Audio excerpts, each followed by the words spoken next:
full time freelance itu harus punya identitas ya. Kalau lu nggak punya identitas atau nilai keunikan sendiri tuh, itu bakal abis dilibas sama tren.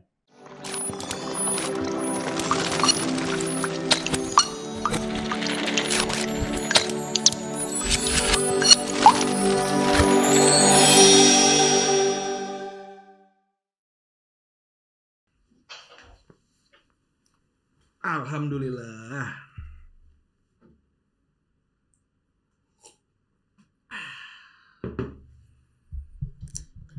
Halo, apa kabar Pinvestor? Balik lagi sama gua Ingga Putra dan Mas dosen kesayangan Mas Sony Agustiawan. Halo Mas.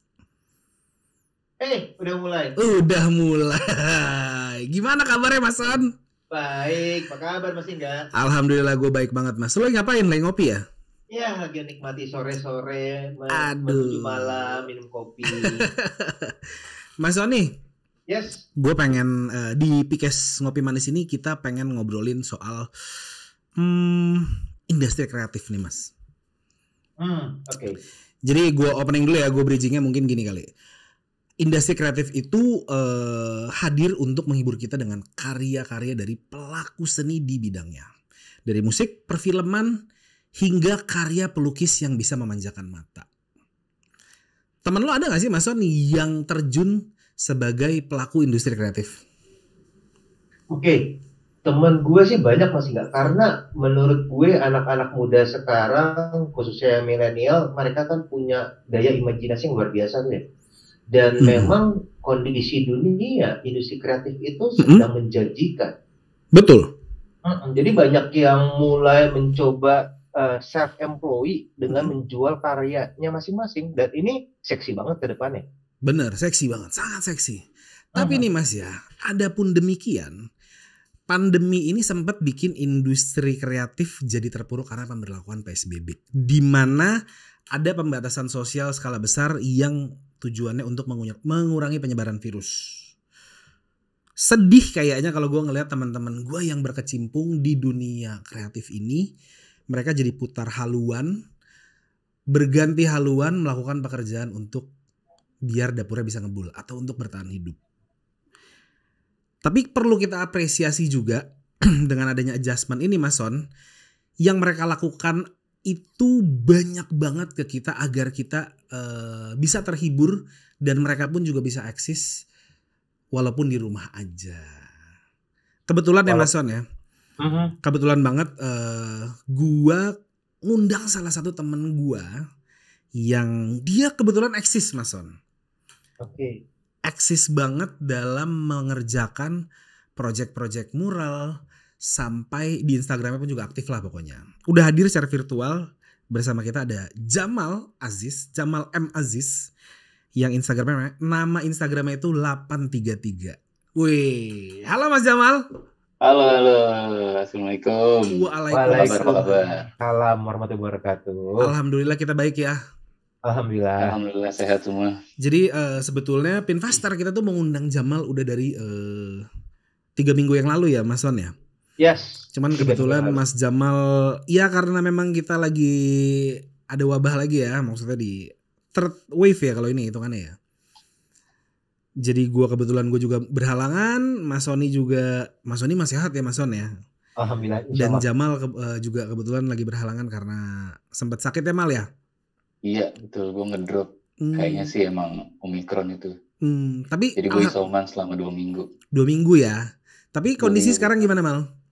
Sekarang udah hilang semua sih. Jadi kayak cuman beberapa hari sih, 5 harian gitu gejalanya. Cuman habis itu selesai. Tapi gue nyari amannya aja gitu, 2 minggu gue gak kemana-mana.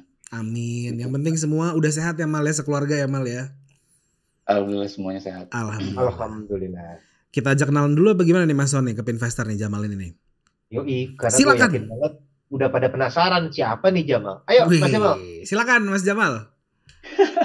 Gimana cara kenalinnya ya? Halo, nama gue Jamal Jing. Gue bergerak di bidang industri kreatif, terutama ilustrasi. Tapi background pendidikan gue itu teknik informatika.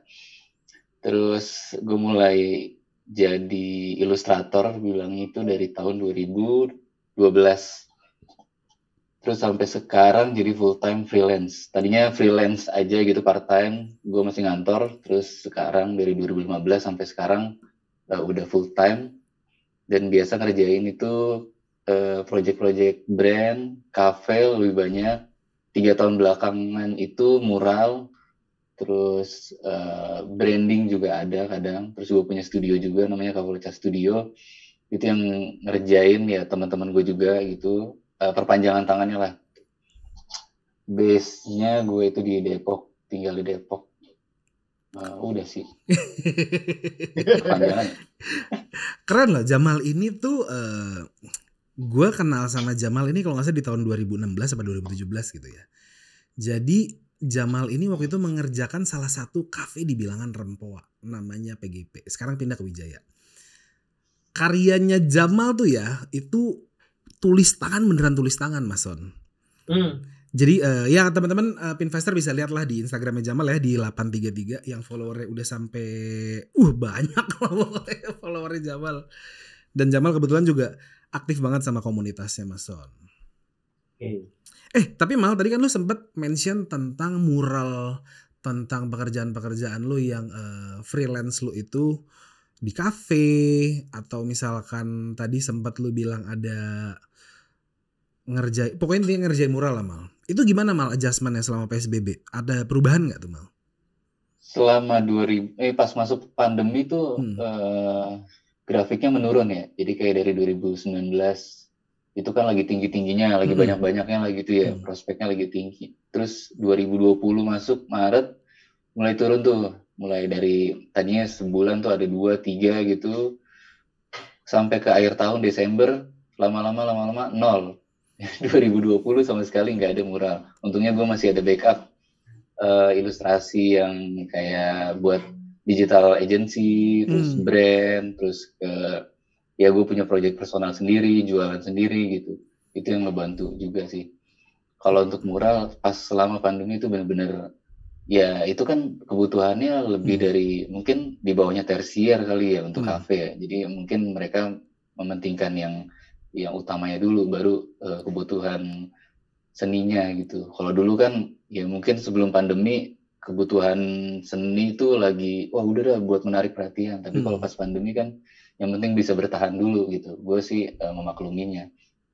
Dan ya itu sama sekali nggak ada gitu, sama sekali nggak ada Zero sampai 2021 ya. Ya ada pun itu kayak dari yang apa ya, yang pelanggan lama lah gitu, klien lama yang udah kenal gitu. Itu doang sih. Tapi akhirnya lu tetap bisa bertahan dengan beberapa channel bisnis lu yang lain. Ya untungnya itu tuh masih ada kayak rekanan yang lama terus manggil lagi, terus kayak bikin project-project yang apa ya, ibaratnya tuh mulai dari yang kecil lagi gitu, dari yang ya yang tadinya 2019 tuh ambilnya yang gede-gede gitu. Tapi kalau yang dari setelah pandemi mau usai ini itu mulai kayak yang ngerangkak naik lagi gitu. Gitu sih. Tapi Mal ya ini Mas Son, ini menarik nih Mas Son ya. Kayaknya tadi sempat kita ngobrol di offline ya sebelum ada Jamal gitu ya. Ini anak-anak kayak gini tuh enak nih Jamal ini nih.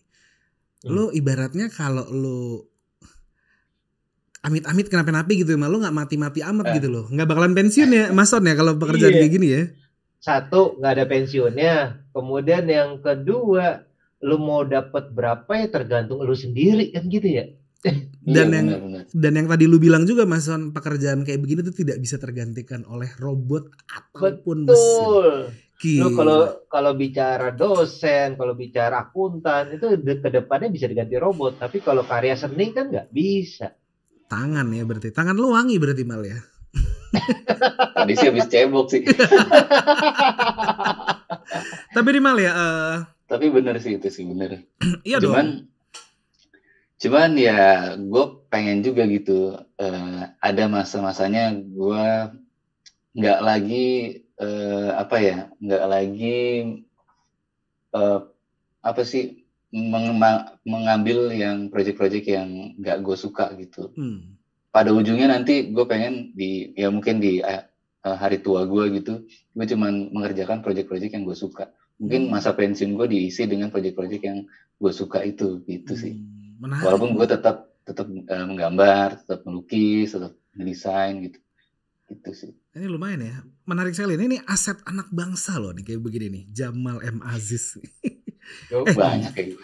Tapi banyak, tapi kan lo salah satu yang wah tetap eksis gitu loh Mal. Gue kalau yang nggak tahu ya, yang namanya apa ya, karya itu kan ada sisi subjektifnya ya. Kalau gue sih suka banget sama karya-karyanya Jamal ini. Eksistensi tuntutan dapur Pak ini kayaknya. Setuju, biar ada burung ngebul ya. Tapi Mal, ini menarik Mal.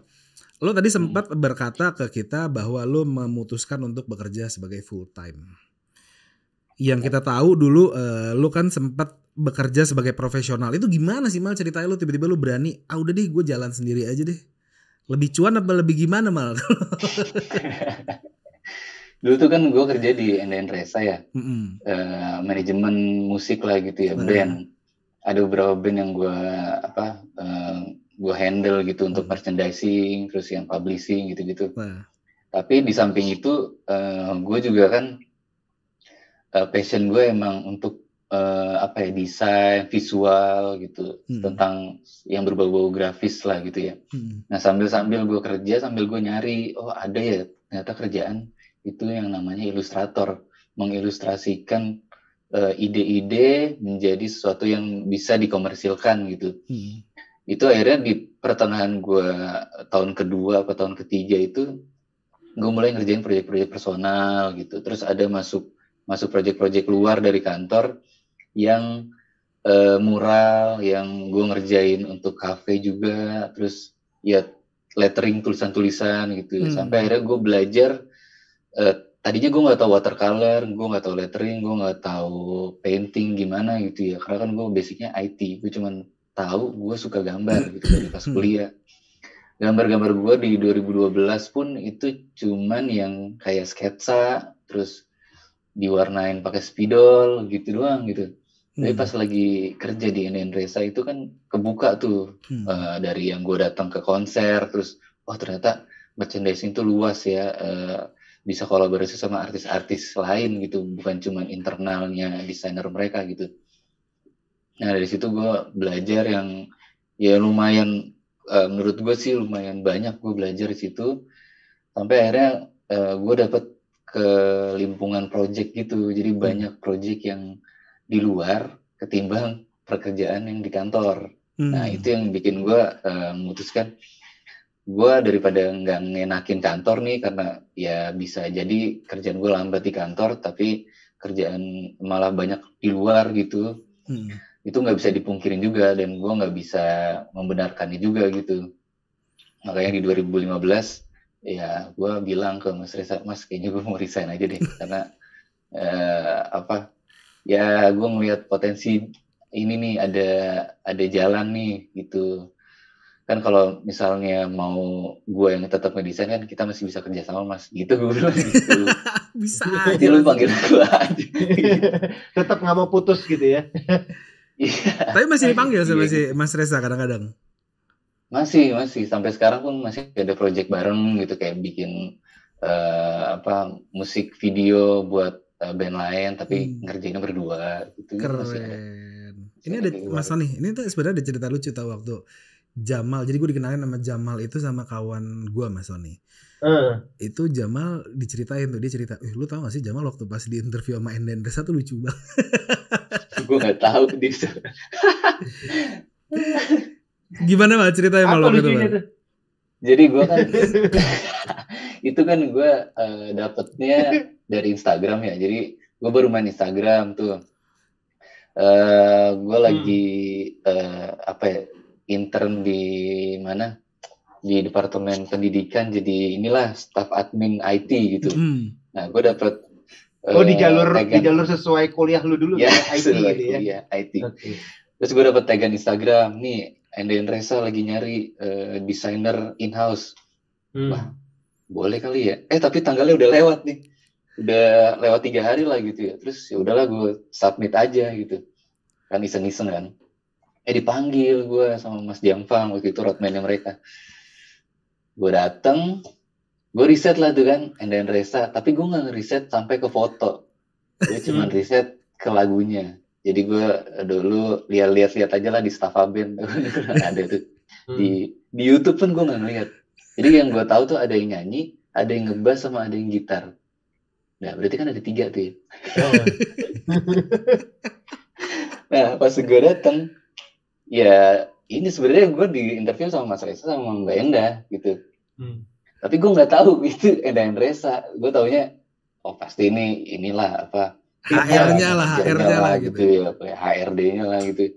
Ya udah gue ngobrol-ngobrol aja biasa gitu. Ditanya di tengah-tengah, tapi lu tahu kan Enda Resa mah? Tahu yang bertiga itu kan. Mereka ketawa. Dan dari itu ternyata direkam. Jadi Mbak Enda sambil megang iPad didiriin gitu, ngerekam gue dari awal gue datang sampai akhir. Jadi pas gue udah kerja di situ, malu mau lihat ya, apaan Mbak? Boleh ngerjain desain buat mereka gitu ya. Ini Mal, kemarin lu gue rekam dari akhir ya gitu. Jadi jangan macam-macam di sini ya gitu. Gitu. Yang bertiga kan gitu lah. Enda, Resa. Satu lagi Dan. Satu lagi siapa ya? Gitu. Dan Jamal. Tapi nih ya, yang kerennya ya Mas Son ya. Ini kan Jamal nih aktif sendiri nih kan. Seiring berjalannya waktu, ternyata kalau gue perhatiin ya, Jamal tuh aktif banget solo karir sendirian. Dan feeling gue kayaknya lebih cuan nih, karena kelihatan banget kan project-project yang dikerjain soalnya. Sekarang malah sampai bisa bangun rumah. Keren gak tuh Mas Son? Gila. Nggak bangun sih. Sangat inspiring. Itu masih nyicil sih. Nggak apa-apa. Yang penting kan lu udah bisa ini loh. Itu kan lu menginspirasi anak-anak muda lainnya. Ya mudah-mudahan. Cuman kalau sendirian sih kayaknya karena gue emang bukan anak tongkrongan ya. Jadi sebenarnya gue tuh anak rumahan yang kerjaannya itu baca komik, terus di kelas pun gambar gitu ya dari SMA. Dikenalnya ya cuman orang yang bisa gambar gitu. Kalaupun gue nongkrong pasti anak-anak pada punya punya butuh gitu. Kalau ada butuh baru gue dipanggil. Tapi kalau enggak ya gue nggak ada pun kayaknya nggak masalah buat tongkrongan gitu. Jadi kayaknya kebiasaan itu kebawa sampai sekarang gitu. Gue kerja pun kayak mau rame-rame mau sendiri ayo gitu. Kalau rame pun ya ada motor balapan kan. Nggak apa-apa. Jadi kalaupun project ramean, gue sih senang-senang aja. Kalau misalnya sendiri pun ayo gitu kita jalan gitu. Gitu sih. Mas Jamal, gue penasaran nih kalau tadi balik sedikit gitu ya, dari cerita tentang lu keluar kemudian membuat bisnis sendiri, jalanin bisnis sendiri gitu ya. Nah ini juga mungkin teman-teman Pinvestor bisa dapat ilham nih dari ketika lu membuat keputusan itu, apakah karena sudah aman posisinya, gue udah punya banyak project, gue ke depan bisa menghidupi diri gue, maka gue putusin gue keluar, atau lu hajar aja, bodo amat apa yang terjadi, yang penting gue keluar jalanin hobi gue. Gimana tuh maksud? Di tahun gue mutusin jadi full time freelance itu kan tahun 2015. Itu gue masih udah lulus kuliah sih, tapi pendapatan gue tuh emang lebih banyak di full time ya. Jadi di project-project luar sebenarnya. Cuman gue pas mutusin resign itu sebenarnya bukan itu alasan utamanya, karena di tahun itu bokap gue meninggal dan gue harus nemenin nyokap gue sendirian yang di rumah. Itu yang pertama. Oke. Jadi sepanjang gue memulai dari 2015 itu pun gue nggak pernah mengkhawatirkan kayak nanti gue gimana ya gitu. Nanti ada nggak ya project kayak gitu ya? Income yang sama gitu. Gue nggak. Tapi yang gue yakinin adalah ini lagi ada project gue kerjain. Besok ada project lagi gue kerjain. Jadi sampai yang penting tuh ada kesempatan kita ambil sampai nggak kepikiran kekhawatiran itu sampai kayak bikin ngedrop gitu, nggak pernah. Cuman seiring berjalannya waktu akhirnya mulai tuh baru kepikiran, oh iya gue udah full time nih. Itu udah setahun berjalan baru tuh muncul Jadi pas di awal tuh sebenarnya kayak ini kan gue seneng, gue ambil kerjaan ada terus cukup ya udah, alhamdulillah gitu. Ada lagi cukup alhamdulillah. Yang penting kita ngelakuin yang terbaik. Kayak dapat brief ini ya udah itu kayak bikin portofolio lah gitu, karena kan kita masih awal nih. Itu bikin portofolio yang terbaik gitu. Sampai akhirnya setahun gue ngerasa kayaknya udah terlalu banyak nih ya. Terus gue harus bikin plan yang lebih rapih gitu. Karena gue ngerasa di tahun 2014, 15 sampai 16 tuh gue nggak ada tujuan gitu. Cuman kayak yang penting gue bisa dapat income dari apa yang gue suka gitu. Terus bisa jalan, bisa tetap hidup gitu. Gue nggak sadar kalau apa yang gue jalan itu adalah sebuah profesi ternyata yang orang lain tuh pengen gitu. Iya. Ya. Yang orang lain tuh mau ada di posisi gue gitu, tapi gue nggak sampai kayak sadar gitu. Berarti ini teman-teman investor juga bisa dapat insight menarik nih dari Mas Jamal, bahwa ketika kita punya passion, jalanin aja gitu. Karena kalau terlalu banyak mikir, terlalu banyak pertimbangan, nunggu gitu. Kan banyak orang nunggu proyeknya gede, nunggu dapat pendapatan pasti, nunggu itu, nunggu ini, ya nggak akan bisa jalan gitu Mas Jamal ya. Yang penting jalanin aja dulu gitu. Nah, cuman kan memang itu awal gitu ya. Kemudian semakin beriringnya waktu, tadi Mas Jamal kurang lebih setahun gitu kurang lebih ya, proses menuju dari serabutan, dapat proyek serabutan sampai proyek yang terplanning. Nah, pengen tahu dong gue Mas Jamal, seberapa penting sih plan itu? Planning yang di sini tuh sebenarnya nggak terlalu yang detail banget ya. Lu punya tujuan, abis ini lu mau kemana, terus titiknya kemana, abis lu dapet pencapaian itu, lu mau kemana lagi gitu. Misal paling nggak 3 tingkat dari bawah lah, 3 tingkat dari bawah.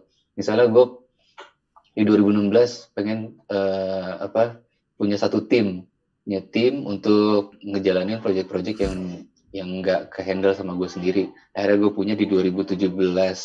Itu ada beberapa kayak freelance-nya juga gitu, artisan.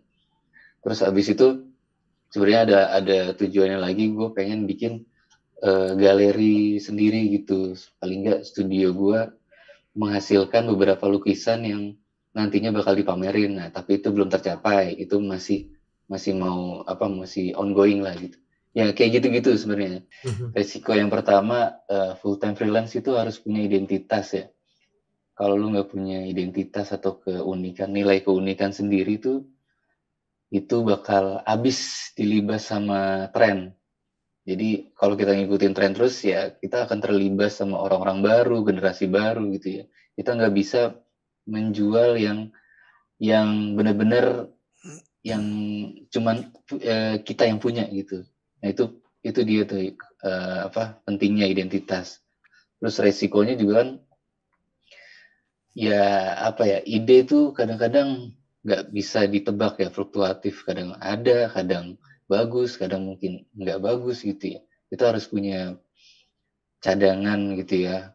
Tuh, masih nggak boleh ikut-ikutan. Bener, nggak boleh ikut-ikutan. Itu kan kalau gua. Mal, ceritain ke gue dong Mal, lo kan sempat di IG lo tuh rame tuh, lo ada apa aja nih gue baca dikit. Lo sempat upscale kan, lo udah punya rumah, terus lo lo upscale bisnis lo, dan lo sejak lo nikah lah, intinya sejak lo menikah lo banyak yang lo upscale dari bisnis lo.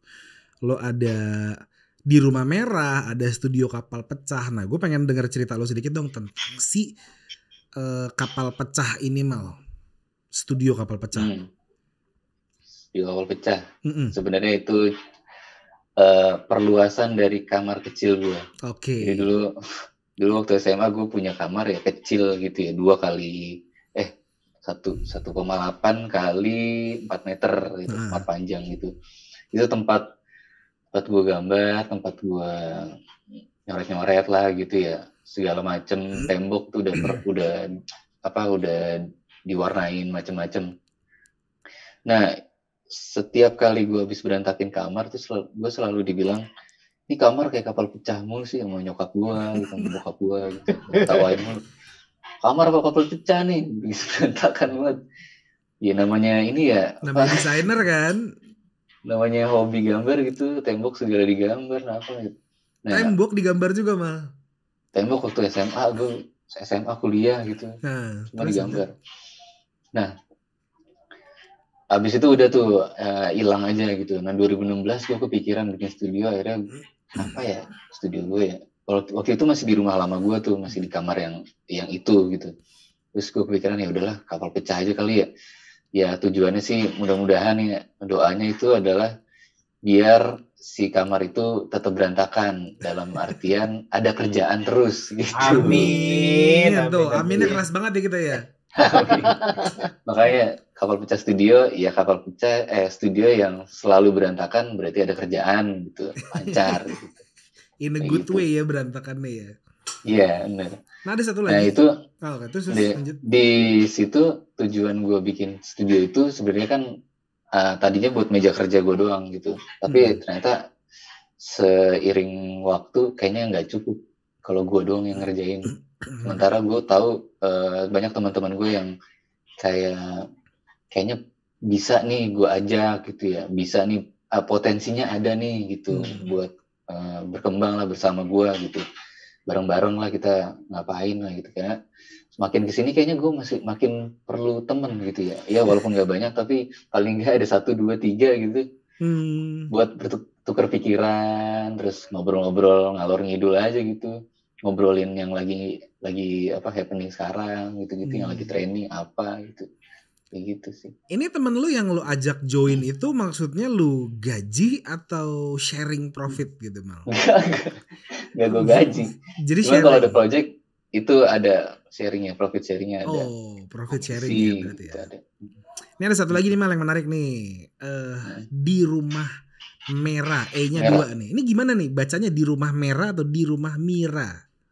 Merah. Merah itu nama anak gue, Merah. Oke. Nah ini di rumah merah nih apa sih mal?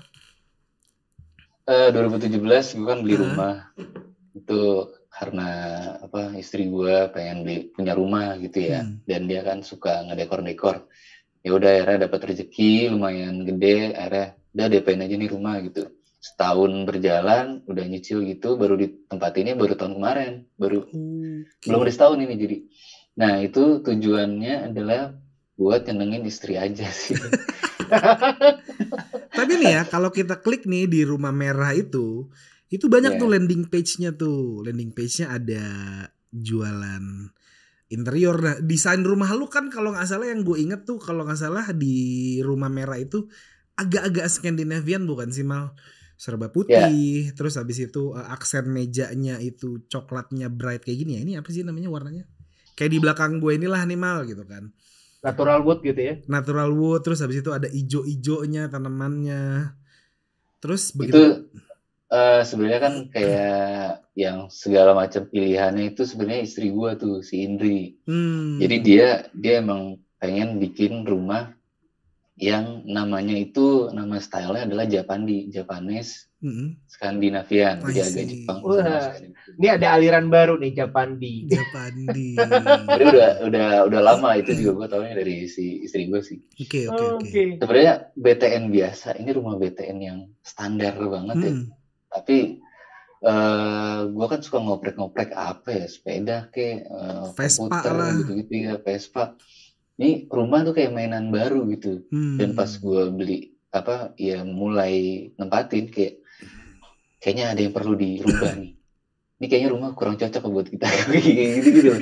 Jadi tadinya 2 kamar jadi 1 kamar, 1 jebol aja, gue jebol sendiri. Serius mah? Gak ada lu tukang. Gue juga. Pokoknya kayak lebih ke BM-an gitu, tapi karena nggak mau nunggu tukang, karena tukang lama kan nyarinya juga gitu, udah gue bongkar aja, tapi yang ngerapiin tukang. Jadi kayak plester, ngaci gitu-gitu tukang. Gue tinggal ngebongkar-bongkarin, nih layoutnya kayak gini, udah nanti ini bakal jadi ini, pasang listrik di sini, udah tuh bagian furniture istri gue yang milih, dia lah yang belanja gitu. Dan yang menarik ya Malia, itu kan di landing page-nya di Rumah Merah itu kan ada jualan furniture juga tuh Mal. Itu furniture lu bikin sendiri atau gimana Mal? Itu mah sebenarnya sih gue beli, tapi si Indri itu ikut afiliator program dari mana ya? Dari marketplace lah gitu. Gitu. Itu jadi ya itu cuman kayak nge-link aja, nanti dia dapat komisi Oh gitu. gitu. Tapi keren ya, lu membungkus cerita. Iya, lu sebenarnya di belakangnya tuh lu jualan itu ya kan. Cuman lu tuh membungkusnya itu dengan kayak di Rumah Merah gitu kan. Terus tuh ya we all know lah gitu ya Mal, siapa yang nggak tahu sama Jamal gitu kan. Karya-karya Jamal tuh banyak orang yang suka. Terus Jamal memiliki satu laman lagi namanya di Rumah Merah. Dan di Rumah Merah karakternya tuh gini loh Mal, gue ngelihat karakter dari rumah lo tuh hangat, sederhana, cuman kayak warm aja gitu loh Mal, kayak nggak ada di tempat-tempat lain gitu loh. Ya alhamdulillah kalau kelihatannya gitu ya. Tapi kalau kelihatan sekarang kayak berantakan banget. Bisa aja bapak nih. Tapi so far dari penjualan bisnis lu gimana Mal, dengan lu udah membungkus sedemikian rupa? Jadi kan lu kan memberikan visual tuh Mal ya, visualnya ada di Instagramnya di Rumah Merah. Terus barangnya lu jual di landing page-nya. Itu gimana Mal penjualan so far Mal? Ya nggak bisa dibilang gede juga sih, karena kan ya kalau bukan produk sendiri kita juga masarinnya kan seadanya. Terus gue juga kan sebenarnya mau di Instagram 833, mau di Kapal Pecah Studio ataupun mau di mana di Rumah Merah, itu kan pengennya nunjukin yang soft selling ya. Jadi kayak nggak kelihatan jualan tapi sebenarnya jualan. Itu sih. Jadi gue nggak terlalu mikirin yang sampai yang penting kita tinggi nih harus banyak yang beli, enggak sih. Yang penting kita suka barangnya, kita review secara jujur, terus kita bungkus kita foto secara bagus gitu ya supaya orang tertarik. Luar biasa. Itu sih. Keren. Ngopi dulu Mas Sony. Mas Sony kita lupa ngopi dulu. Jangan lupa Mas Jamal ngopi dulu kita. Biar santai. Ada air putih doang tuh. Mas Jamal, gue tertarik ya karena kan profesi lu ini sekarang sebagai creator gitu ya, pembuat karya gitu. Nah, mungkin nggak banyak orang yang tahu gimana sih cara kita mempromosikan diri atau quote-unquote menjual diri gitu. Karena kan nggak gampang. Agar orang tertarik, orang percaya, orang mau hire kita, itu gimana? Apakah ada strategi khusus atau Mas Jamal jualannya dengan online atau dengan offline mulut ke mulut? Gimana Mas? Bisa tolong ceritain nggak? Sebelum ke situnya sih sebenarnya sebelum kita menjual diri ya, atau menjual barang apapun gitu ya. Rada gimana gitu ya gue denger ya, menjual diri ya. Emang gue kan menjual diri. Ya kadang gue juga kan dibayar untuk datang ke event mana gitu, kan namanya menjual diri ya. Iya. Nah itu yang pertama sih gue percaya kalau misalnya kita kita bisa menempatkan posisi di mana kita mau jualannya gitu, kayak tingkatan levelnya mau di mana gitu. Kayak misalnya ada tukang jualan ayam goreng di pinggir jalan, terus ada yang di dalam mall, ada yang dia punya outlet sendiri. Nah, kita sendiri itu yang bisa milih gitu. Lu mau jualan di mana? Misalnya mau di pinggir jalan, ya berarti harganya nggak boleh di atas standar itu. Terus kualitasnya ya lu nggak apa-apa seadanya gitu. Tapi kalau lu mau jualan di tempat yang lebih bagus kayak mall atau outlet sendiri, lu harus punya kualitas yang setara dengan itu, dengan cara belajar kayak investasi skill lah segala macam gitu. Dan bayarannya adalah harga lu bisa lebih tinggi gitu. Itu yang pertama gue pikirin dulu. Setiap kali gue berkarya, mau jual ini, mau jual gambar, mau jual ke klien, mau ngasih harga ke klien, gue harus menempatkan posisi gue dulu di mana nih. Gue selalu kayak memposisikan, ya walaupun gue bukan ilustrator terhebat di Indonesia, tapi paling nggak gue bangga dengan karya gue yang gue bikin semaksimal mungkin gitu. Makanya posisikan diri lu di mana dulu, baru abis itu lu jual karya lu kayak gitu. Terus kalau untuk menjualnya sih balik lagi, kalau katalog lu bagus itu akan lebih mudah berbicara di depan klien gitu. Jadi perbanyak portofolio, habis itu biarkan portofolio itu yang bicara. Jadi kita jangan terlalu banyak bicara juga, ya nggak apa-apa gitu. Mau sebanyak ngemeng, buktinya mana sih nih gitu ya. Nah itu. Mas Jamal, tadi Ya. sempat bilang tentukan dulu market pasarnya gitu. Bisa jualan ayam goreng di pasar, di mall, atau franchise dan lain sebagainya. Berarti penentuan customer segment itu bahasa teoritis ya gitu. Penentuan konsumen itu penting banget ya. Kita harus tahu konsumennya siapa. Kemudian tadi kalau dari cerita Mas Jamal, kita analisa konsumennya. Gitu Mas Jamal. Iya, kalau mau benar-benar menjadi kayak full time freelance kayak gini, terus jangka panjang, ya berpikirnya di awal harus itu dulu. Karena kalau misalnya yang penting laku, jual ayam di pinggir jalan juga laku gitu. Maksudnya apapun yang kita bikin semua bisa laku. Tapi kalau mau jangka panjang itu yang yang nggak banyak bisa bertahan. Karena ya itu balik lagi dia memposisikannya di mana dulu sebenarnya. Dan banyak kayak konsekuensinya. Kalau misalnya kita mau laku banyak, memang kalau harganya murah itu pasti lakunya banyak gitu ya dengan kuantitas. Tapi kalau kita mau kualitasnya yang kita pertahankan dan kita terus kembangkan, dan ya kayak ibaratnya pasar-pasar yang medium lah gitu ya, menengah ke atas, ya kita harus konsekuensi, nggak akan seramai pasar-pasar yang ada di pinggir jalan kayak gitu. Tapi kan itu akan berdampak kepada harga jual gitu kan. Nah, dan eksklusivitasnya juga terjaga. Yes, eksklusivitasnya terjaga, harga jual makin tinggi, walaupun kuantitinya nggak segitu banyak yang bermain di jalan raya, tapi sekali dapat project, nilai cuannya lumayan. Kan beli rumah, Mas Son. Yes, makanya. Nah, kalau tadi ini baru gue menarik ngomong nih kan. Dapatnya gede banget, makanya gue DP tuh rumah, katanya. Gila nggak lo? Alhamdulillah. Nah, ini nih yang bikin gue makin penasaran sama Mas Jamal nih. Sorry Mas Jamal, gue orangnya kepo banget gitu ya. Gue pengen teman-teman juga pendengar atau penonton Pinvest tuh sama-sama belajar lah dari Mas Jamal. Mas, tadi kan bisa dapet cuan segede gitu ya. Padahal kalau kita jualan karya, gue terus terang, gue tuh paling nggak ngerti gimana cara nentuin harga karya. Kalau gue bikin produk kan gampang ya, bahan bakunya berapa, terus gue tambahin profit, itulah harga jual. Kalau karya lukisan, karya mural, tuh nentuin harganya gimana Mas Jamal? Sama aja ya, kayak kita merintis jadi karyawan gitu ya. Untuk awalan pasti harga yang di bawah standar itu udah wajar gitu. Kayak misalnya waktu awal-awal dapat mural, dapat kerjaan desain pertama itu ya, cuman dibayar 500.000 sampai 700.000-an gitu. Untuk sekali gambar. Terus area sebesar apa tuh Mas? Harga enggak, itu gambarnya doang. Gambarnya doang. Untuk mural itu 3 meter kali 3 itu 1,5 juta. Itu sama bahan gitu-gitu. Itu kan hal yang wajar kalau kita mau benar-benar serius gitu, kalau mau di industri kreatif yang kayak gini gitu, yang ya fluktuatif lah gitu ya.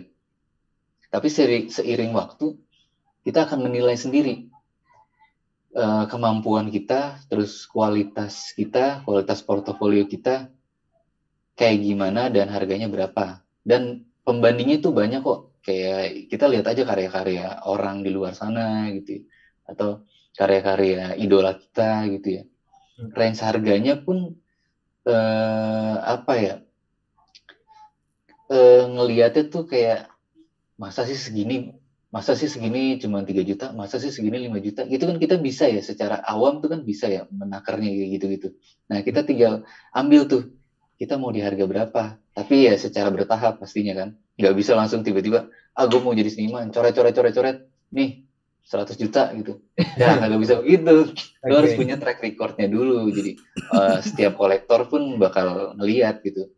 Ini dia track recordnya beberapa tahun ini gimana sih, atau jangan-jangan cuman artisan baru gitu-gitu. Itu juga dilihat, jadi track record dilihat, portofolio dilihat, terus ya mungkin komunikasi secara attitude dilihat juga gitu.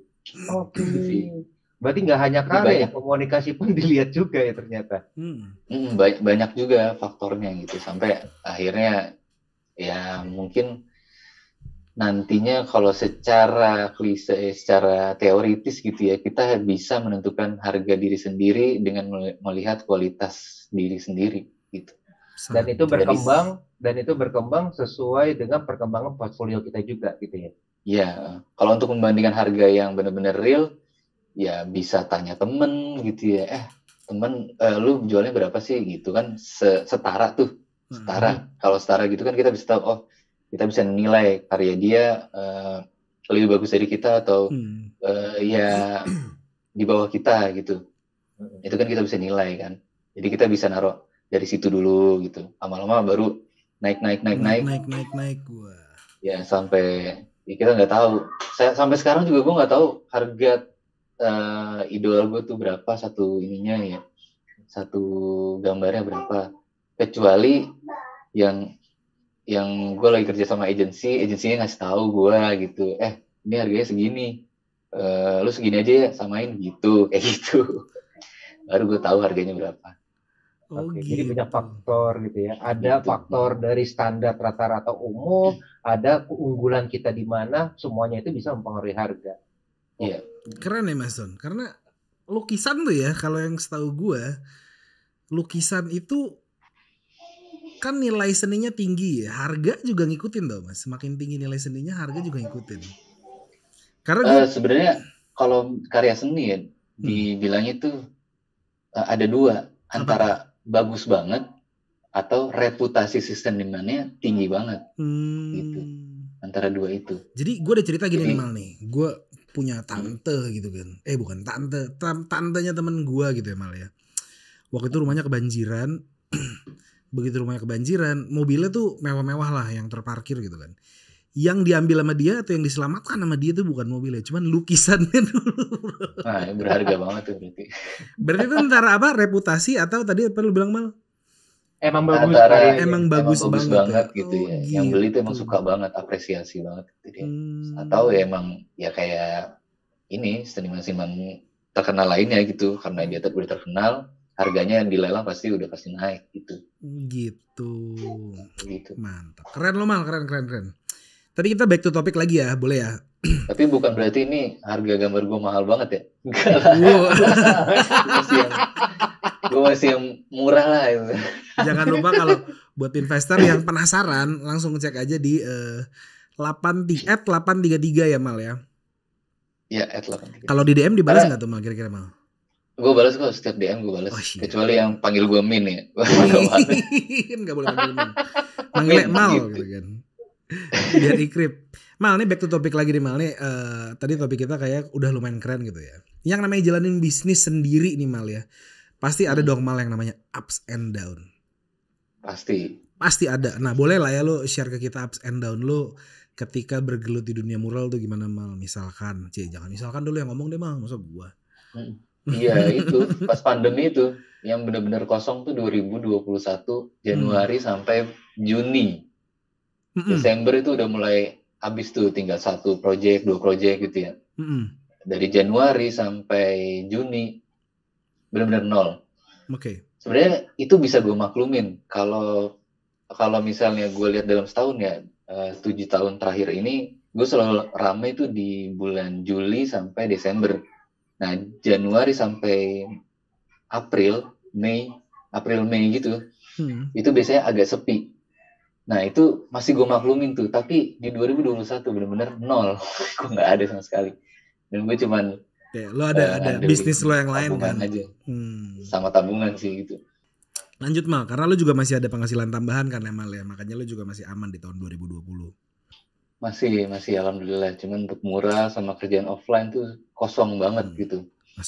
Dan itu yang bikin gue lebih mikir lagi ya. Ternyata rencana yang kayak kemarin gue bikin gitu nggak cukup gitu. Sampai akhirnya sampai akhirnya benar-benar nggak ada, nol ini benar-benar kejadian gitu. 6 bulan gue sama sekali nggak ada kerjaan, Nggak ada pemasukan. nggak ada pemasukan, sampai gue nanya ke kantor lama kan, Mas Reza ada kerjaan nggak gitu. Mason. Gue nanya ke Mbak Lintang ada nggak kerjaan? Mason. Beneran di situ. Lu bayangin ya, tapi 6 bulan aja tabungannya masih bisa menyanggupi loh Mason. Iya. Berarti cash flow-nya masih aman. Masih aman. Itu kejadiannya di 2021 itu gue baru nyicil rumah. Jadi gue baru akad tuh. Di 2020 kan gue akad ya. Gue akad rumah di 2020 Maret. Nah, setahun itu kan berjalan terus tuh cicilan. Nah, itu sambil yang kerasa beratnya itu cicilan rumahnya. Itu yang bikin berat. Gue paham sih pusingnya sih. Cuman ya itu yang resiko-resiko yang harus kita lewatin gitu. Iya. Kalau misalnya bisa sampai di situ kita udah nyerah berhenti, terus tiba-tiba gue putar balik lah gitu ya. Ya udah, perjuangan gue selama ini sia-sia gitu, nggak ada hasilnya malah gitu. Tapi ya makanya itu gue tetap lanjut, gue coba cari pintu-pintu lain gitu ya, kayak bikin akun Fiverr, terus pokoknya online gitu gue mulai jualan lagi. Terus untungnya ada NFT di situ, NFT. Wih. NFT itu gue mulai Mei gitu, baru mulai, dan ternyata itu menutup semua menutup semua kekurangan gue di beberapa bulan terakhir yang kosong itu gitu. Alhamdulillahnya. Seriusan Mal? Karena kan gue tinggal jualin karya-karya lama yang cuman di Instagramable doang, Instagram feed gitu doang. Tapi nanti lanjut deh kita bahas NFT. Tapi mungkin Mas Sony ada yang mau ditanyain soal NFT ini, Mas Son? Ya, nyambung nih. Karena gue sebenarnya gue udah punya list of questions. Salah satunya gue mau nanya tentang ini, malah tentang NFT. Karena kan gue melihat NFT ini kayaknya sedang booming gitu ya di akhir-akhir ini di Indonesia terutama. Nah, gue pengen lihat dong dari kacamata Mas Jamal, NFT ini adalah bisnis opportunity yang bagaimana sih? Apakah hanya one hit sebentar doang atau ini akan sustain? Sebenarnya NFT itu dari tahun 2016 sudah ada ya. Dan udah cukup rame gitu di kalangan ilustrator. Apalagi yang jual karyanya secara online aja gitu, nggak ada secara offline. Kayak beberapa artis Indonesia tuh dia udah sustain dari dulu gitu, dan kaget pas di 2020 lah kok NFT jadi rame ya gitu. Jadi gue ngeliatnya NFT tuh sebenarnya ya core-nya itu adalah kita menjual karya seni berbentuk digital, segitu aja. Tapi bedanya dengan karya seni yang konvensional itu adalah di currency-nya. Bedanya itu doang. Cara belinya itu ya pakai kripto. Kalau yang lukisan yang biasa ya pakai fiat gitu ya. Berarti bedanya di situ doang. Secara bisnis ya. Berarti bisnis ini sebenarnya secara bisnis model merupakan bisnis model yang sudah berjalan cukup lama. Cuman yang berbeda ada kebaharuan dari segi mata uangnya. Dan ini akan terus ada nih Mas Jamal? Atau akan balik lagi ke zaman dulu? Kan di Twitter juga gue ngikutin ini ya, obrolan antara kolektor, kreator, dan kurator. Jadi 3 itu tuh aspek penting di industri seni manapun gitu ya, mau di konvensional atau nggak mau di digital gitu. Nah, mereka ini yang udah lama itu selalu menganggap ini adalah long term project lah gitu ya, dari si senimannya yang bikin yang tadinya karya konvensional ke digital gitu ya, bikin. Kan kalau di NFT kan ada edisinya gitu, ada yang mau 5 edisi, 4 edisi, atau 100 edisi gitu ya. Ini tuh sebenarnya peluang baru menciptakan habit yang baik gitu untuk penjualan seni, untuk seniman lah gitu ya. Karena ada bukan track record ya, dibilangnya itu ada pencatatan di blockchain. Ya. Jadi ada siapa pembuat pertama, pembeli kedua, ketiga, dan seterusnya. Di dalam situ juga ada royalti, ada royaltinya. Dan secara pencatatan finansial gitu-gitu tuh kelihatan gitu, jelas dan transparan gitu. Terus secara penjualannya juga itu lebih membuka kepada artis yang tadinya cuma terkenal di lokal itu bisa mendunia karena pasarnya kan lebih luas kan. Iya, karena dipasarkannya di visual disebarkannya satu dunia lah ibaratnya. Ya, itu tuh udah bagus tuh, kebiasaan yang bagus, yang udah ya ibaratnya lingkungan untuk ibaratnya komunitas NFT yang di mana di dunia itu udah bagus gitu. Nah, yang gue lihat yang kurang baiknya adalah yang mengambil ini sebagai prospek untuk mengambil untung.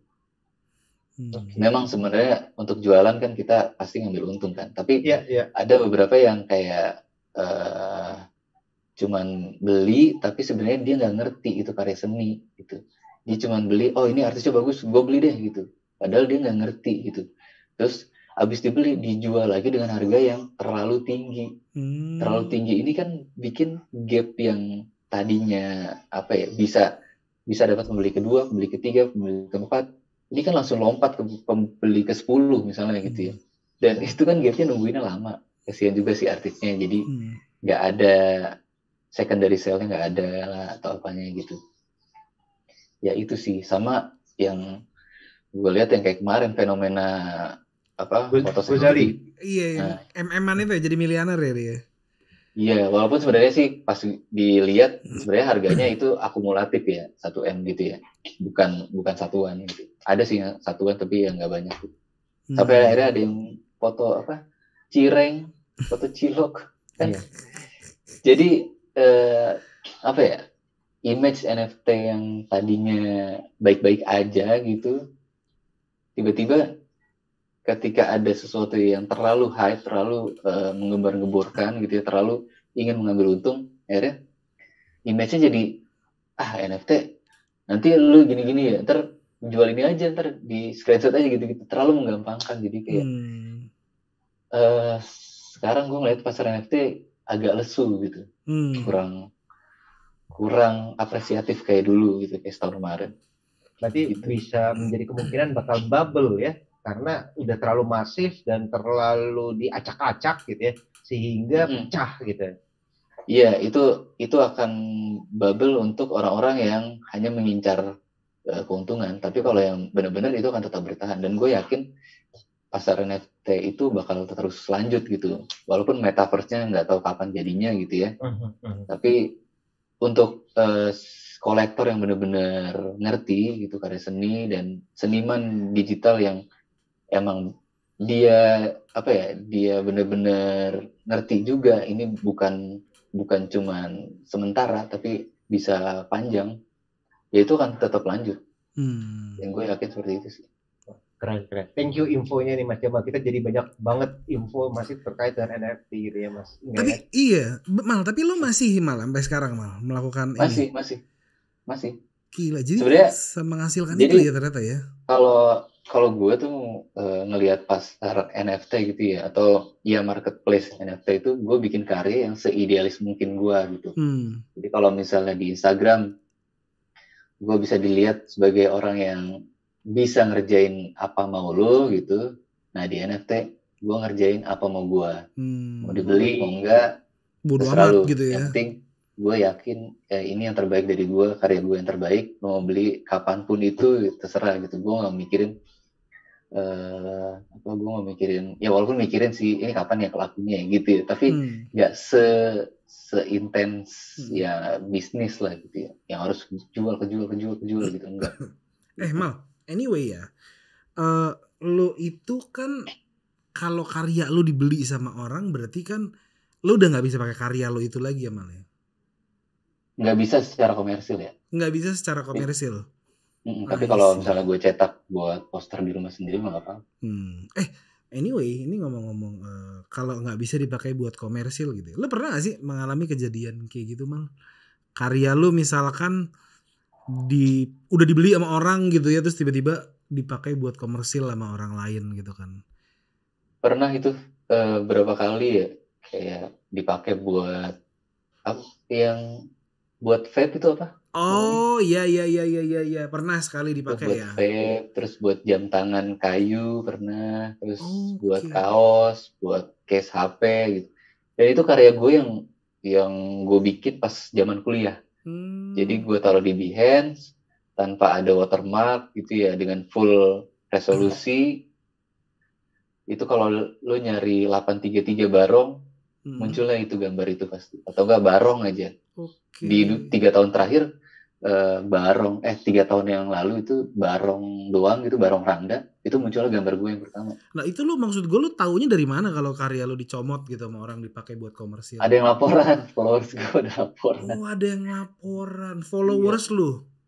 Iya, Gila ya pada lo ini berarti. bang, ini ya gambar lu ya. Iya, kok jadi kaos, kok jadi kolor, kok jadi inian, kok jadi ini. Maksudnya gue dapet cuan gitu ya. Tapi kan itu udah laku gitu ya, Mal ya. Ya laku sih pasti ya. Tapi karena orang udah yang beli nggak marah gitu ya. Ya nggak tahu juga sih. Cuman gue pernah negor ya satu produsen vape gitu yang dari Cina. Ya itu katanya dia bakal ngentiin produksinya. Cuman kan udah karena terlanjur banyak gitu ya. Jadi di Indonesia udah ada outlet yang jualin gitu-gitu. Jadi itu kan nggak bisa ditarik. Tapi produksinya berhenti tapi tetap berjalan gitu. Ntar, gue tadi dengarnya produsen Cina, berarti yang mengakui karya lu nggak hanya orang Indonesia ya, sampai orang luar negeri pun mengakui karya lu luar biasa. Buktinya diproduksi gitu.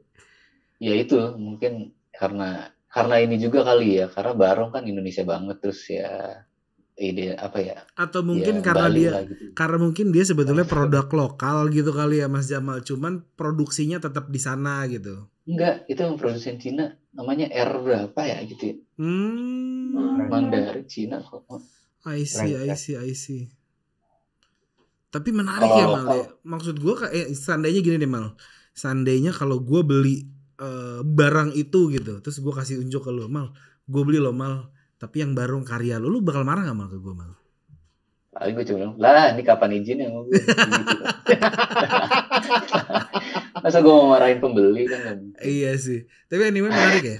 Lo bisa tahu dari followers lo gitu kan. Berarti kan lo interaksi lo cukup baik ya sama followers lo emang.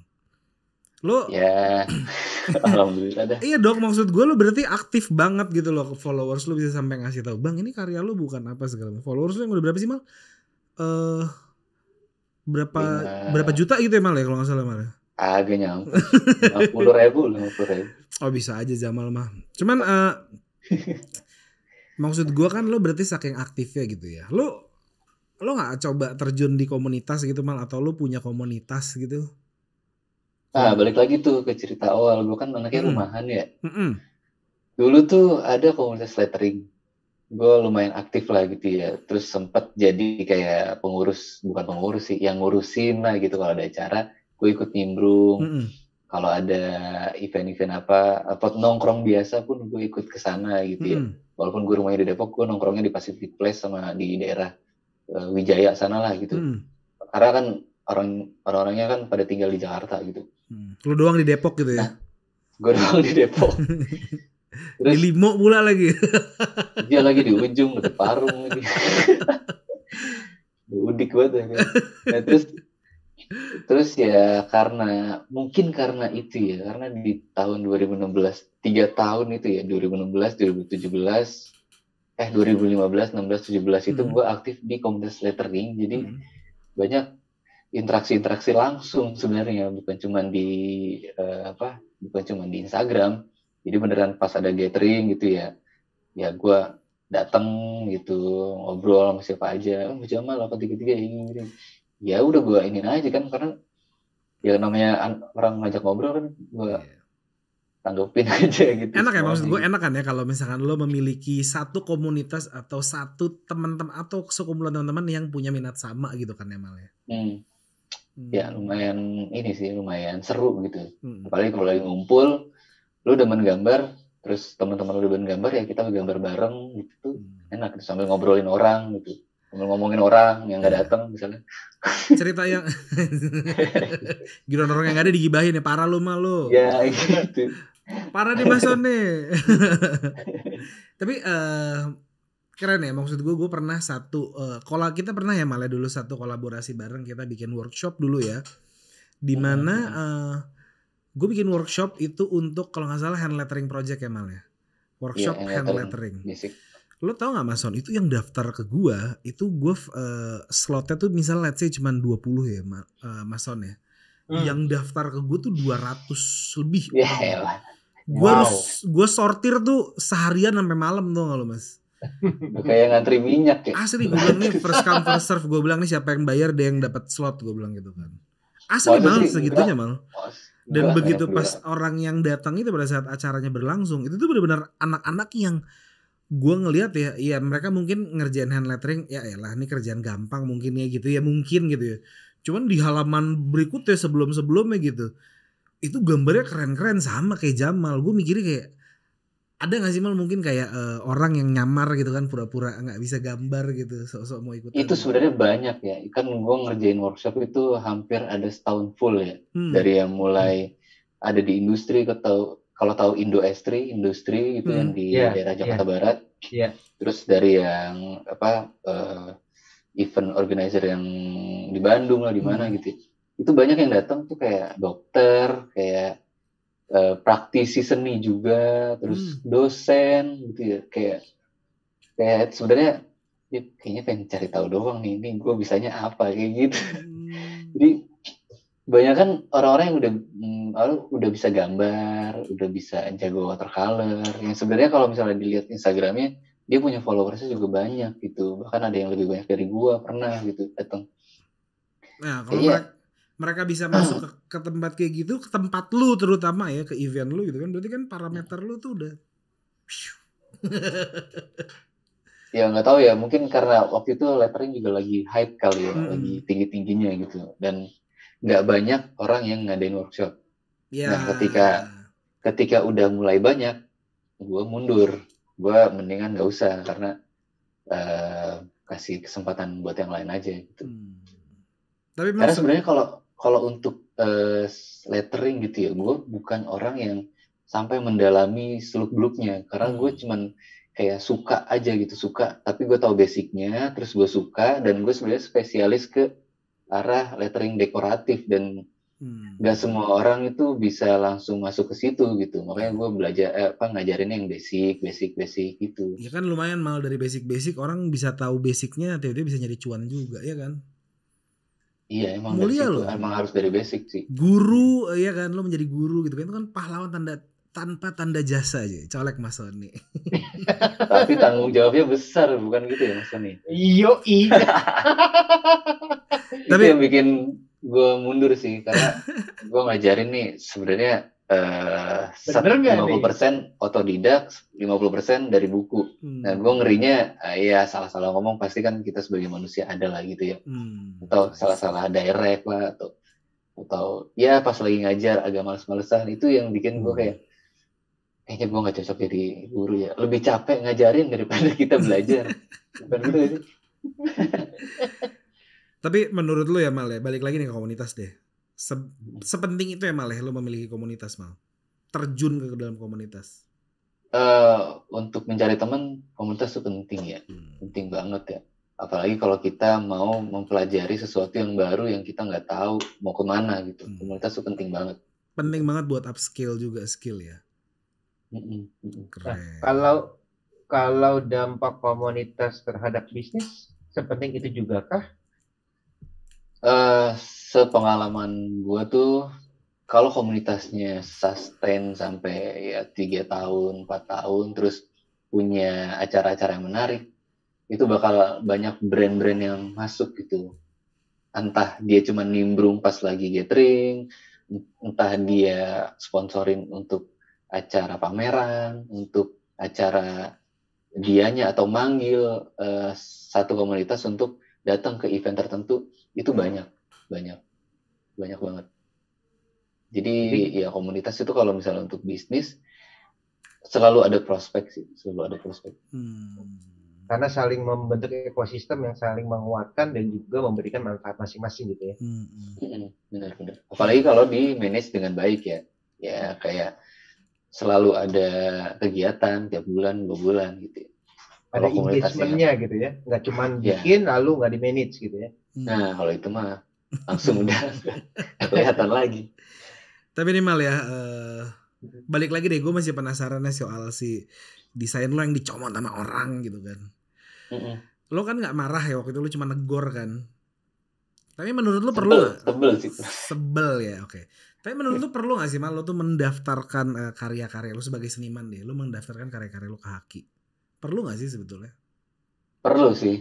Cuman untuk mencapai kriteria itu kan harusnya ya, kalau kita mendaftarkan itu harusnya karya yang bisa diproduksi massal gitu ya. Kayak misalnya maskot atau buku atau cerita atau kayak simbol gitu ya. Kalau menurut gua kalau misalnya satu lukisan gitu ya, satu lukisan kita daftarin buat apa ya kayaknya ya. Karena kan kita bikin lukisan satu, cuman satu doang. Udah gitu kalau misalnya kita tanda tanganin ya udah gitu. Kalaupun ada yang mau mereplika itu, ya mereka harus ngebuat juga dari ulang dong lukisannya, nggak mungkin lukisannya yang sama gitu kan. Kalau digital kita bikin ya satu, kita daftarin. Sementara kita kan bikin karya digital tuh bukannya 1, 2, 3, tapi kan puluhan, ratusan mungkin ya udah. Kalau mau didaftarin satu-satu, prosesnya udah lama kayak gitu. Setahun yang gue pikirin sih kayak gitu. Lebih ya, prosesnya lama. Lebih pokoknya proses. Yang bikin males kan itu juga. Makanya kalau gue sih ada niat ya pengen bikin ilustrasi yang kayak cerita buku gitu ya, walaupun nggak banyak gitu. Nah itu mungkin yang bakal gue jual dan gue mau daftarkan ke Haki. Iya dong gitu. Mal bikin Mal cerita-cerita gitu. komik-komik yang lu bikin komik gitu Mal kan keren tuh. Nggak komik sih, kayak ilustrasi aja gitu. Buku ilustrasi. Cuman ada ceritanya dan nggak banyak. Ya gitu dah pokoknya. Tapi kalau lu bikin komik gue baca sih Mal, asli. Lu bikin komik stensil ya? Iya bukan dong. Ya mungkin bisa buat anak gue gitu, gue kasih nih, kamu baca buku keluaran Jamal M. Aziz aja gue bilang. Oh iya dong gitu kan. Amin. Udah bisa. Tapi kan lo udah keren nih sekarang, udah jadi bos buat diri sendiri. Lo udah punya rumah sendiri, lo juga udah punya keluarga sendiri gitu kan. Alhamdulillah. Punya keluarga, maksud gue punya keluarga udah gitu kan, punya rumah udah, punya semuanya lah lo gitu kan. Sekarang yang lo kejar tuh apa nih dalam hidup lo Mal? Ya tadi gue masih punya mimpi satu, gue pengen pameran gitu ya, karya lukisan gue sendiri pameran, dan itu benar-benar dikurasi gitu ya, terus ada ya masuk galeri lah apalah gitu, walaupun itu masih panjang tapi gue pengen itu terwujud. Terus yang kedua sih paling ya udah ngelunasin rumah, udah bisa santai-santai. Ya semua juga kayak pengen deh kayak gitu ya. Itu sih, sama punya usaha di luar bidang seni lah. Amin. Itu gue amin sih kalau itu di luar bidang seni. Ya memang kita kayak perlu aset real ya kayaknya ya Mas Son ya. Nah yang gue tahu nih ya Mal, gue tahu ini dari Mbak Nana Quindra. Kebetulan siapa tuh? Beliau adalah narsum yang pernah gue undang, namanya Nana Quindra. Lo tonton di episode, ya lu tonton deh nanti, lu visit Pinvest, buat Pinvestor juga tonton jangan lupa. Itu ada di episode, aduh gue juga lupa episode berapa, namanya Nana Quindra. Dia sempat ngomong ketika lu punya value yang banyak dalam diri lu, masalah uang itu pasti bakal ngikut. Karena apa? Karena lu udah lebih dari orang-orang yang mengejar uang. Bener banget. Iya kan? Nah, project lu kan udah banyak nih Mal, ya kan? Udah banyak banget lagi kan, banyak banget bos pokoknya.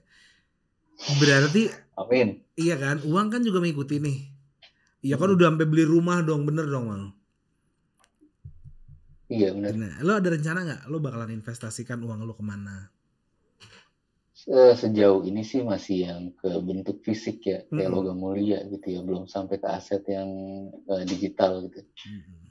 Dan belum juga kepikiran ke kripto, karena gue di kripto kan masuknya untuk NFT-nya gitu ya. Jadi kayak kalau ada karya gue yang laku, baru itu yang gue hold gitu.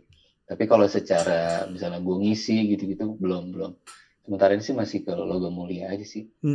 Sama mungkin nanti pengennya sih ya ke properti kali ya, rumah beli lagi gitu. Amin. Amin. Tapi investasi menurut orang tuh beda-beda memang. Kayak lo beli Vespa aja tuh menurut gue juga itu salah satu investasi. Investasi banget. Gue juga setuju kalau itu. Ya selain buat mempercantik pajangan garasi ya. Tapi kalau dipelihara jadi mahal juga ya. Aduh, bisa aja mal. Gue ada pertanyaan terakhir nih. Boleh. Gue ada pertanyaan pemungkas buat Mas Jamal. Ini paradoks nih Mas Jamal. Apa tuh? Paradoks di mana ketika kita punya jiwa seni, kita menjual karya seni, maka tuh seringkali kita dihadapi dengan pilihan. Lu mau membuat karya sesuai dengan idealisme lu, atau lu ngikutin maunya market. Misalnya ada konsumen, mal gue minta lukisan yang A, B, C, D, gue minta gambar yang kayak gini. Lu akan milih mana tuh? Akan milih keras dengan idealisme atau nurut sesuai dengan maunya konsumen lu? Nah, itu yang tadi juga gue udah ceritain sebenarnya. Gue nggak akan memilih keduanya, tapi gue akan menempatkan posisi yang berbeda untuk keduanya. Jadi kalau ada yang buat bisnis, yang kayak Kapal Pecah Studio, kalau misalnya ada klien yang mau datang ke gue gitu ya, terus Mas Jamal bikinin kayak gini dong, ini saya punya referensinya kayak gini, ini, bisa nggak? Oh bisa, sama tim saya, nanti kita kerjain bareng-bareng gitu. Terus kalau misalnya ada yang datang, Mas Jamal nih gambarnya bagus deh, bisa nggak jadi lukisan, bisa nggak gambar di tempat saya, referensinya kayak gimana? Terus dia nunjukin yang di feed Instagram gue. Nah ayo gue yang maju pertama, itu karena idealis ya kan. Gitu. Tapi kalau emang gue ditempatkan di satu posisi yang gue butuh uangnya dan gue juga perlu masukin idealismenya gue gitu ke project itu, ya gue akan menempatkan porsinya itu lebih banyak maunya klien dulu, maunya market dulu. Karena di posisi itu gue tuh sebagai sebagai orang yang diajak kerjasama, bukannya gue yang dipanggil untuk terserah ngapain aja gitu. Karena itu etikanya kayak gitu kan. Gue kalau misalnya dipanggil ya udah, lu mau apa? Ayo, gue bisa ini nih, ini gitu. Mau nggak? Kalau nggak mau ya udah, kita cari tengahnya aja gitu. Oke. Itu Berarti kalau gue bisa katakan dari hasil apa yang lu tadi share ke kita, sebagai artpreneur, gue nyebutnya sebagai artpreneur ya, orang yang berbisnis di bidang art, sebagai seorang artpreneur bukan memilih antara idealisme versus market driven, tapi sebisa mungkin lu akomodasi keduanya dengan cara lu sendiri-sendiri. Kayak gitu ya Mas Iman? Iya, betul. Karena tanpa market gitu ya, tanpa pasar yang udah ada ini, ya idealisme kita nggak bakal hidup gitu. Yes. Kalau kita cuman ngasih makan, gue mau gambar ini, pokoknya gue mau gambar ini gitu. Ya siapa yang mau beli gitu. Kecuali lu udah punya backup-annya gitu, lu udah bisa gitu. Dan gue selalu percaya kayak kalau kita bisa memuaskan orang gitu ya, kita pasti bisa memuaskan diri kita sendiri kok. Tenang aja gitu. Sampai apapun gitu. Karena kan untuk memuaskan diri kan kita masih punya batas umur. Tapi kalau orang mau manggil kita, berarti kan itu ada bentuk penghargaan ke kita kan. Berarti kita dihargain gitu. Ya sebaik mungkin lah gitu ya. Walaupun sebenarnya kalau banyak gitu ya yang datang ke gue punya porsi yang lebih lama gitu ngerjainnya. Karena gue pengen itu yang terbaik gitu. Yang gue kasih, walaupun itu bukan yang gue mau, tapi yang di tengah-tengah itu. Iyalah, namanya juga services ya Mal ya. Iya, makanya Kayak gitu deh pokoknya. Give the best for the client. Mantap, keren banget Jamal, ya Allah. Jamal, thank you banget lo Mal ya, udah menyempatkan waktu ngobrol-ngobrol santai sama kita. Kayaknya waktu juga yang memisahkan kita, cuman kalau misalkan waktunya masih panjang, gue masih pengen ngobrol banyak banget ya sama lo Mal sebetulnya. Banyak banget. PGP lagi aja lah. Oh siap, di Wijaya ya kali ini ya. Wijaya bener. Jamal, thank you banget ya Mal, sehat-sehat selalu. Sama-sama, Thank terima kasih you, Mas Jamal. Mudah-mudahan kebetulan Jamal untungnya di akhir acara Jamal handphonenya baterainya habis, jadi kebetulan Jamal tidak bisa join di closing kita. Kalau gitu kita mau undur diri ya Mas Son ya. Yes. Gue Ingga Putra mau undur diri. Gue Sony Gustiawan. Jangan lupa di likes, di komen, di share bila konten ini benar-benar membantu Anda, dan di subscribe. Kalau gitu kita pamit, sampai jumpa setiap hari Jumat di Pikes edisi Ngopi Manis. Bye-bye. Bye-bye. Selamat ngopi semuanya. Selamat ngopi, bye-bye.